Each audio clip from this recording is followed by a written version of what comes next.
Now, I didn't really comment on this story initially, but I felt the need to talk about it now. The gorilla exhibit at the Cincinnati Zoo is set to reopen in the public today, 10 days after handlers killed one of its inhabitants when a 3-year-old boy ringed into the enclosure.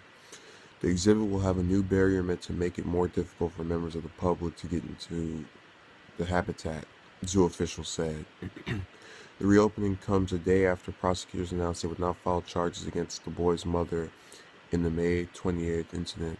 Zoo officials shot and killed a 450-pound gorilla named Harambe after the boy climbed over the previous barrier and through thick bushes before dropping into the moat surrounding the enclosure, according to zoo officials. The gorilla grabbed the boy and pulled him across the moat through the water. Zoo officials who feared for the child's life made the decision to shoot the animal. The new barrier will feature a 42-inch tall railing with solid wood beams at the top and bottom linked by a knotted rope netting, the zoo said last week. Our exhibit goes above and beyond standard safety requirements, but in light of what happened, we have modified the outer public barrier to make entry even more difficult, said Thane Maynard, the director of Cincinnati Zoo, in a statement.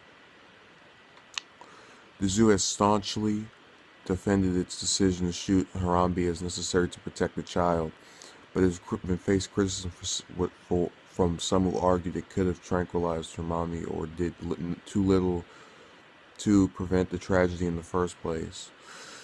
Others blame the child's mother for failing to supervise him adequately. An online petition seeking charges received more than 500,000 signatures.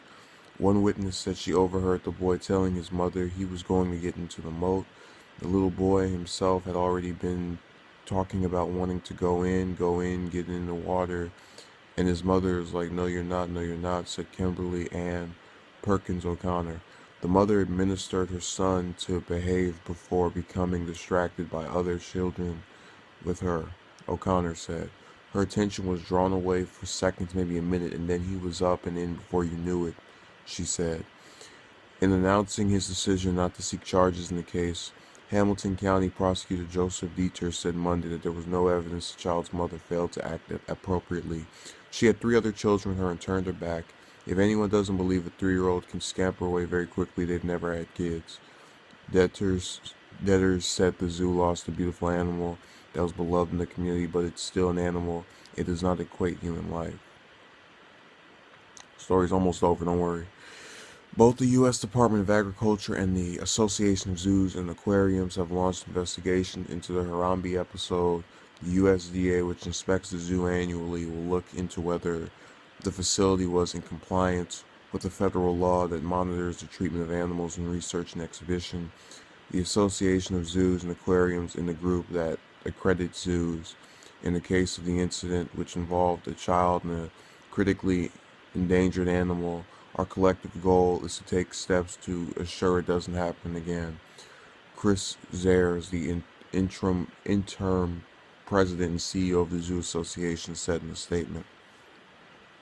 Now, I've heard this article is very accurate in the criticisms, even though the only one I've really heard is based towards the mother. I mean, they've gone crazy on her just in my school, and it's mainly been 1 or 2 students, but it's just the idea that they pay so much focus and attention to just things that I wouldn't even consider. I mean, this is a story I didn't address only because I had so many other things I was just interested. They just popped up and took a deeper meaning than this, if that makes sense. And, people's lives, I'm not going to say don't matter and that we shouldn't speak about them.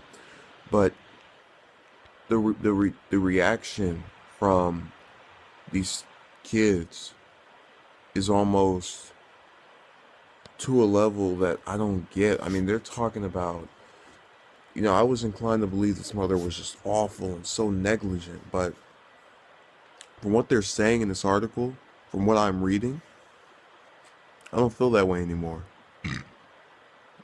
Because I know if I was in the same situation and I had a number of kids with me, I would probably at one point turn my back or not focus on one for the moment. And if that one managed to get away in that time, sure, it sucks, but it's realistic and it's something that can happen and that I would try to prevent, but it's very plausible it can occur.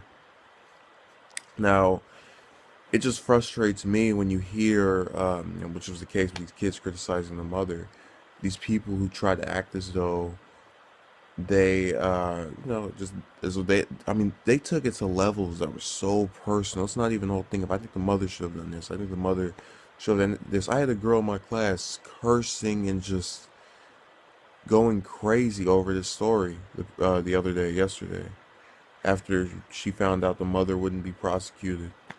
I mean, she just went insane, and it was something I just couldn't get because I don't understand how you can have so much outrage at a story that where the person not only survives, but you know, there's really no consequence except for this animal dying, and you're apparently feigning the outrage at the mother because of the child being endangered. But the other day, the kid's still all right, and you know, this is a person who doesn't even look at the news regularly, so it just all of it, none of it made sense to me. Is the best way to put it. I was very confused. Now, as far as the handling of the staff members, I think they're trying to play some kind of uh, damage control right now. They're certainly going out of their way to appease the people who are disillusioned with them, and they're definitely making it their case to actually be perceived as just trying to address the bigger issue here. And I'm sorry, I'm just so tired right now. I got up a few minutes ago. I'm really out of it, but I'm also wanting to address this story because I didn't get to address it the other two times, and I feel as if I don't do it now, I never will. That kind of thing. So yeah, it's really just something where I don't know what all went down. From what the people are telling me, I'm sympathetic towards the mother. At the same time, the child going in there wasn't a good thing. I'm glad the kid's all right, and you know, I'm no one for just killing animals, but I have no just extreme thing. And I agree with the what was that the official over at that zoo that animal life does not equate to human life. So I definitely in that same situation might have done the same thing. But again, I don't know what would have happened if it was me. Regardless, thank you for watching and have a good day.